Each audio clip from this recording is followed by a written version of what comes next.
ታርገሽ ግጭት ያለሽ ያው እኔ እንዴት ነሽ ብዬ እንኳን ደህና መጣሽ። እንኳን ደህና ቆየሽ። ሰላም ነው። ግን በዛ ሰዓት የደረሰብሽን ነገር በሷ ምክንያት ምናምን ታውቂያለሽ እና በቃ ለምን ከነሱ ህይወት ለምን አትወጪም ማለት በቃ አንቺ ባህሪሽ እንደዛ ነሽ ሄሉ በቃ ለነሱ ትዳር እንዲቃና አትፈልጊም። በቃ እንደዚህ ነው። አንተም እሱን ነው የምትደግፈው? ሄሉ እውነታው ሲነገርሽ ሁሌ የመሸሽ ባህሪ ያለብሽ አትቀበይም። አንቺ በፍጹም እውነታውን መሸሽ ነው የምትፈልጊው። ይኸው እየሸሸሽ ነው። ሉል አታውራ። ምን እያወራህ ነው? ሉል አልገባኝም። ምን እያወራህ ነው? ማውራውን አውቃለሁ። በቃ አስመሳይ ሰው ነሽ እና ምን ትሰራለህ እዚህ እኔ ጋር? ምን ትሰራለህ ታዲያ? እውነታውን ለመናገር ነው ዛሬ። በቃ እንደዛ ከሆነ ወጥተህ ሂዳ። ለምን እንደዚህ የምታደርገው? ልክሽን ሳለ አንተ የምን ጓደኛዬ ነህ? ለምን እውነታው ሲነገርሽ ታለቅሻለሽ? እኔ ሲጀመር ምን አድርጌ አውቃለሁ? ውስጥሽ ራስነትሽን ታውቂያለሽ አይደል? ምን አድርጌ አውቃለሁ? እያወቅሽ ለምን ለመሸፋፈን? እሺ ና እኔ ያደረኩትን ነገር በግልጽ ንገረኝ። እኔ ያደረኩትን ነገር ምን ያላደረግሽኝ ነገር አለ? ስለዚህ ጉዳይ ህይወታችን ላይ አንቺ በጣም ብዙ ጉዳት ነው። አስመሳይ ነሽ፣ መሰሪ ነሽ፣ ውሸታም ነሽ እያለ ይቀጥላል ማለት ነው። በቅድሚያ ሰላምታ ይላቀው። ሰላም፣ እንዴት ናችሁ? ውድና የተከበራችሁ በመላው ዓለም የምትገኙ ኢትዮጵያውያን እንዲሁም ኤርትራውያን የቻናሌ ቤተሰቦች እንዴት ናችሁ? ደህና ናችሁ ወይ? አለው እኔ እግዚአብሔር ይመስገን ደህና ነኝ። በያላችሁበት ሰላም፣ ፍቅር፣ ጤና እመኝላችኋለሁ። ፈጣሪ አምላክ ሀገራችንን ሰላም እንዲያደርግልን ህዝባችን እንዲጠብቅልን ሁላችንም በየሃይማኖታችን እንጸልይ እያልኩኝ ቪዲዮውን ስትጀምሩ ላይክ፣ ሼር፣ ሰብስክራይብ በማድረግ ሰብስክራይብ ስታደርጉ የደወል ምልክቱን በመጫን ቤተሰብ ትሆኑ ዘንድ በአክብሮት እየጋበዝኩ የተሰማችሁን ሀሳብ አስተያየት በኮሜንት እንድትሰጡኝ እያልኩኝ እንደተለመደው አሁን ደግሞ ካመሻሸ ናሂ፣ ውብዬ፣ ሄሉ እንዲሁም ጓደኛቸው ማለት ነው ስም የመያዝ ችግር አለብኝ ማለት ነው እና በሄሉ ቤት ተገኝተው የሰሩትን ቪዲዮ አስመልክቶ ነው ወደ እናንተ ይዤ የመጣሁት ማለት ነው። እሱም እንግዲህ ከፊት ላይ እንዳሰማኋችሁ ሄሉን በከባዱ የሚባል ፕራንክ አድርገዋታል። ይሄ ፕራንክ ከየት መጣ? ምንጩ ማን ነው? ወዴት ነው? እንዴት ነው የሚለውን ደግሞ በዝርዝር ነው የምነግራችሁ። እናንተ ብቻ የሚጠበቅባችሁ ላይክ እና ሼር ሰብስክራይብ ማድረግ ነው ማለት ነው። ይሄ ቪዲዮ ሲሰራ ሁለቱ ናሂና የሄሉ ጓደኛ ተመካክረው ነው ቪዲዮ የተሰራው። ፕራንክን ያደረጓት ነገር ግን ከናንተ ከኦዲየንሶች የወጣ መሆኑን ደግሞ ማወቅ አለባችሁ። ሄሉን በድራማው ሰሞን የተሰጣት ካራክተር መጀመሪያ ላይ ጥሩ ነበረ። በኋላ ላይ ደግሞ እሷን እንድትጠላ የሚያደርግ ካራክተር ተሰጣት። በእርግጥ ግን እየመረረ አንድ የምንውጠው ነገር የገሃዱን ዓለም እውነት ነው ያሳየችው። እውነት ለመናገር ውብዬን ደግፋ ቢሆን ኖሮ ደግሞ ወንድምሽን እንዴት አሳልፈሽ ትሰጫለሽ የሚልም አይጠፋም። እውነታውን ነው እሷ እውነተኛ ካራክተር ነው የተቀበለችው። ማንኛችንም ቢሆን ልናደርገው የምንችለው ወንድማችን ከሚስቱ ቢጣላ ወደ ወንድማችን እንጂ ወደ ሚስቱ አንሆንም፣ ወደ ባዶ አንሆንም። ገባችሁ?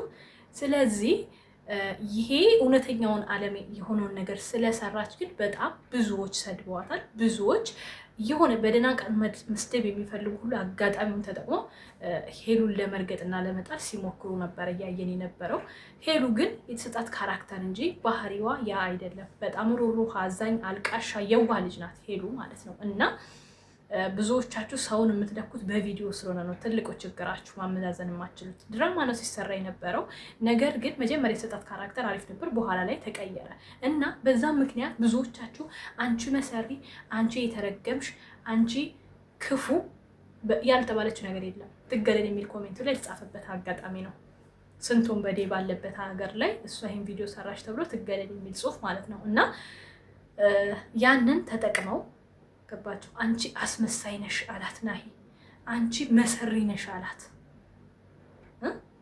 በቃ ያላችሁትን እንደወረደ የሚባለው ኮፊ ነው ምንድን ነው አላውቅም።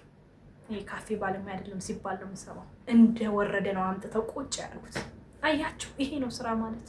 እናንተ እንደዚህ ምን ስትሉ እኛ ደግሞ ግልብጥ አድርገን ኮሜንቱን ወደ ስራ እናመጣዋለን። ግን በክፋት ሲሆን በተንኮል ሲሆንና በጥሩ ነገር ሲሆን አንድ አይደለም። ዛሬ እንዳያችሁት እንግዲህ ይሄን ቪዲዮ ውብዬ አታውቅም። ይሄን ፕራንክ ሲደረግ ወንድና ወንዶች ብቻ ናቸው የተመካከሩት። ውብዬ ግን ባለፈ ነገር ለወቅሳት አልፈልግም፣ ያረገችው ደግሞ ትክክለኛውን ነገር ነው ስትል ከእሷ ጎን ነው የቆመችው። ደግሞም ትክክል ነው። ግን ነገር ግን በገሃዱ ዓለም እንደ ውብዬ አይነት ሰው ቢገጥም ካፍ ይቅርታ ሊል ይችላል፣ ከልብ ግን መቼም ይቅርታ አይልም። እድሜ ልኩን ሲጨምቀው አጋጣሚውን አግኝቶ የሰው ልጅ ቂመኛ ነው በነገራችን ላይ አብዛኛው ህዝብ ማለት ነው። አጋጣሚውን አግኝቶ እሱን መርገጥ እሱን መበደል ነው የሚፈልገው እንጂ ማንም በዚህ ልክ የበደለውን አውጥቶ የጣለውን ቤተሰቡ መርጦ እሱን ያንጓልለውን እንዲህ ባንዴ ቅብል አይልም፣ አያምኑ አይቀበልም። ነገር ግን የነሱ ስራ ስለነበረ ነው ነገሮች ቅልጥፍ ያሉት እና በአጭር እየተቋጩ ያለው ማለት ነው። እና ይሄ ቪዲዮ ከእናንተ ከአንዳንድ መጥፎ ኮሜንታተሮች የመነጨ እንደሆነ እንድታውቁ ነው ማሳሰብ የምፈልገው ማለት ነው። አንዳንድ ጊዜ የምንናገራቸው ነገሮች እዛ ሰው ላይ ምን አይነት ተጽዕኖ ይፈጥራሉ እንኳን አንልም። እውነት ለመናገር እኔ ከዚህ በፊት በሰራሁት በአንድ ቪዲዮ ላይ ስለ እኔ ማንነት ለማውራት የሚፈልጉ አንዳንድ ሰዎች ጭራሽ አስቤው አልሜው የማላውቀውን የኔ ማንነት ያልሆነ ነገር ሲጽፉልኝ አያለሁኝ አንዳንዴ ማለት ነው። እኔ ግን በዚህ ሰማለ በዚህ ያፈሳለሁ። ምክንያቱም ማንነቴ አይደለም፣ ምንም አይመስለኝም። ማንም ምንም ቢያወራ በተለይ በፌመሶች ደረጃ በጣም ብዙ ትባላላችሁ። ጥሩም መጥፎም ኮሜንት ይጻፍላችኋል። ይሄ ግልጽ ነው። ግን ቻይ መሆን አለባቸው። ሚዲያ ላይ ስትወጡ እንዲሁ አይቶ የሚወዳችሁ አለ፣ እያጠፋችሁ እየበደላችሁ ራሱ የሚወዳችሁ ሰው አለ። ምንም ሳታጠፉ ቤታችሁን አይቶ ደግሞ የሚጠላችሁ ሰው አለ። ይሄንን አምነን ነው እኛ ሚዲያ ላይ ስንወጣ ገባችሁ። እኔ ባለኝ ኦዲየንስ ግማሽ የሚወደኝ ግማሽ የሚጠላኝ ሊሆን ይችላል። ሰው እየወደደ ሰብስክራይብ እንደሚያደርግ ታውቃላችሁ፣ እየጠላ ሰብስክራይብ እንደሚያደርግ ታውቃላችሁ ብዬ አስባለሁ። ለምን እኔ በመጣው ቁጥር ሰድቦ መስበር የሚፈልግ ሰው ስራዬ ብሎ ሰብስክራይብ ያደርጋል። ሁሉ ሰው ይወደኛል ማለት አይደለም። እኔ አሁን ሰብስክራይበሬ በዛኛው 10 ምናምን ሺህ ያላችሁ፣ በዚህኛው 5000 ምናምን አላችሁ። ያ ሁሉ ይወደኛል ማለት አይደለም። በቃ ለስድብ ለመጥፎ ነገር ሰብስክራይብ ያደረገኝ ሰው ይኖራል። ቀን ጠብቆ ሊጥለኝ የተዘጋጀ ይኖራል። ገባችሁ? እንዲሁም ደግሞ ከልቡ ወዶኝ የኔ መለወጥ ፈልጎ የሚያይልኝ የሚያበረታታኝ ሊኖር ይችላል። ታምኔል አይቶ የሚሰድባችሁ ሰው ይገርመኛል። ታምኔል አይተው ቪዲዮውን እኮ ያው ታምኔል አይተው ለእናንተ ስድብ የሚያዘጋጁ አሉ። እውነት ለመናገር እኔ በተለይ በፊት ታምኔልና ውስጡ ምንም አይገናኝም። ላይቭ ስገባ ድሮ አዲስ እንደከፈትኩኝ ማለት ነው ከ3 ዓመት በፊት ላይቭ ስገባ ከላይ አስደንጋጭ ታምኔል ጽፌ ውስጡ ፈታ የራሴን ህይወት ነው በቃ በተረፍበት ነበረ። ግን ብዙዎች ታምኔል አይተው ይሳደባሉ። እኔ ግን አላማዬን ስለማቅ በዚህ ሰማለሁ በዚህ ያፈሳለሁ። በቃ ምንም አይመስለኝ ምንም። እና ፌመሶቹም እንደዛ ናቸው። ይሰማችኋል ብላችሁ ቲክቶክ ላይ አንስታችሁ ብትዘቀዝቋቸው ለእነሱም ደግሞ ከፍ እያደረጋችኋቸው ስለምትሄዱ ምንም አይመስላቸውም። ለእናንተ ግን ያስጠላል፣ ይዘገንናል። የሆነ ጊዜ ሪከርዱን በሰው ቤት ሊሰሙ ትችላላችሁ። በወቅቱ የተናገራችሁትን ነገር ማሰብና ማስታወስ እስከማችሉ ድረስ እንደዚህ ብያለሁ እንደ እስከምትሉ ድረስ ያ ሪከርድ ሊደርሳችሁ ይችላል። እና የማታፍሩበትን ኮሜንት ወይም የማታፍሩበትን ንግግር ብትናገሩ መልካም ነው። ይቺ ምድር አላፊ ጠፊ ናት። በምንችለው በተለይ እኛ ዩቲዩበሮች የምንሰራቸው ነገሮች አሉ። እንዲሁ አንዳንድ ቪዲዮ ላይ ትችት የራሳችንን እንትን ጨምረንበት በሰሩት ቪዲዮ ስር ትችት ልንፈጥር እንችላለን። የስራው ባህሪ ነው። ግን ደግሞ ስንተች የዛን ሰው ስብዕና ዝቅ አድርገን ውርድ አድርገን መሆን የለበትም። ይሄ የራሴ አስተሳሰብ ነው። እኔ መስራት ካለብኝ በዛ ሰው ስሰራ ባመጣው ቪዲዮ ነው የምሰራው እንጂ ከቪዲዮ ጨምሬ ወይ ደግሞ በቃ ቪዲዮ ላይ ያላዩትን ማንነት አልሰጥም ለማንኛውም ሰው ማለት ነው። ቤተሰቦች ለማንኛውም ቪዲዮውን እንዳላረዝምባችሁ ሳምሪ የተሻለሽ ወይ በርቻ ይዞሽ እያላችሁ እንዳልነበራችሁም ከልብ ነው የማመሰግነው። 1-3 ቀን እንግዲህ አንደበቴ እንዲህ ዝግት አድርጎኝ ነበረ። ዛሬ እንግዲህ ፈታ ብለናል። ለቀቅ እያደረገን ነው። ትንሽ ይቀረናል ወደ ድምጻችን ለመመለስ። ከሰሞኑ እንመለሳለን የወፍርና ጊዜያችንን ስንጨርስ ማለት ነው።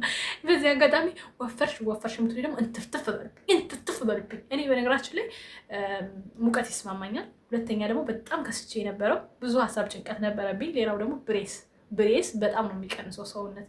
አንድ ጓደኛዬ በጣም እየከሳው ሲሄድ ሳውዲ ነበረች እና ኧረ ሳምሪ አይዞሽ እናቴ በጣም አሰበች። በቃ ይችልጃት በጣም ተጨንቃል ምናምን ማለት ጀመረች እና እንደታሰረ ማለት ነው። እና ጓደኛዬ እኮ 80 ኪሎ ነበረች፣ በአንዴ 60 ኪሎ 20 ኪሎ በአንዴ ብሬስ ታሰር ወረደ ሰውነቷ ስትል እማዬ ከዛ በኋላ መጽናናት የጀመረችው። ይሄ በጣም ነበር የሚታየው። እንዲህ ነበር የሚቆጠረው። አሁን ጀመረ። ልክ ብሬሱ 3 ወር ምናምን ሆኖ አሁን ከተነሳ 4 ወር ካልተሳሳት ወይ 3 ወር ይኸው አሁን ድንቡሽብሽ ማለት ጀምረናል። ክብር ለድንግል ማርያም። ወይኔ እናቴ ፈጣሪ ምስጋና ይግባ። ጤናችንን ስጠን። በዚህ ላይ ከሳን ጠቆርን ምንም አለ ጤና ሲሆን ነው ሰው ቤት የምንኖረው እና ጤናችን ለሁላችን የሚያድለን። ሰላም ለኢትዮጵያ፣ ሰላም ለሀገራችን። በያላችሁበት በጸሎት አስቡኝ። እወዳችኋለሁ። መልካም ጊዜ። ትናፍቁኛላችሁ።